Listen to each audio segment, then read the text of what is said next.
Os! Welcome back to the Singing Samurai.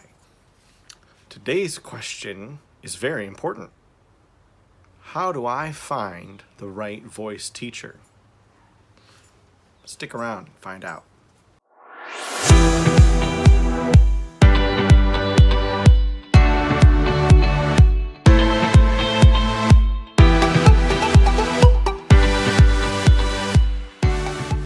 How do I find the right voice teacher? The first thing you should consider is, can they sing? I don't know, that sounds like, well, duh, I'm not going to study from a singing teacher that can't sing. But there are, unfortunately, a lot of teachers out there that can't. What I mean by, can someone sing? I mean, can someone, really get up there and be competitive with everybody else? I want to make a disclaimer here. There is a huge difference between a singer that was able to sing before and no longer can because of age. Just because someone's older and their voice doesn't function the same way it did when they were in their 20s doesn't mean that they didn't sing really well in their 20s. And I think I should also make another disclaimer. If someone is a really fantastic jazz singer, if they're a really fantastic musical theater singer, and obviously if they're a fantastic opera singer or classical singer, I think that's a safe bet as far as this goes.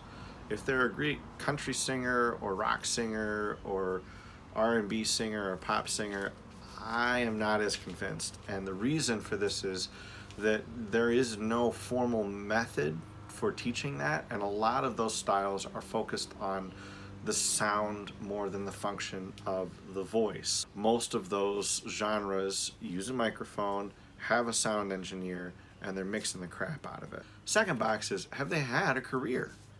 If they're a professional singer, have they had a career? Have they been hired by somebody to sing at a reputable opera house or somewhere on Broadway or at the top jazz clubs that exist in the United States or abroad? If they have, that's a great sign that they know what they're doing. If they've tried and they've never had a career, their claim to fame is basically singing with a church choir or being a community recital singer. I mean, that's a red flag for me. It's not a huge one, but it is one. It doesn't necessarily mean that they're going to be a bad teacher.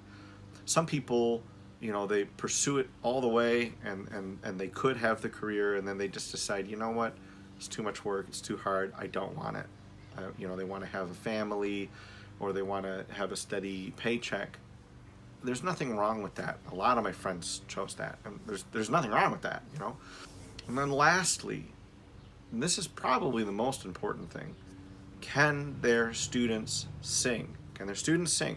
If their students can sing, if they've gone places and done things and they've had success, and it's not just one or two, but all of them, or the vast majority of them, well, that's a pretty good sign.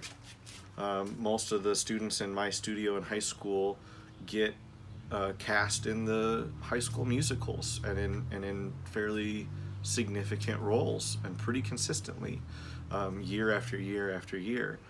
And these are also kids that before they studied with me, they weren't getting cast. So I say that's a clear indication that I'm teaching them well. Any of the students that I've had that have pursued music in college that wanted to audition and get into a university to study music,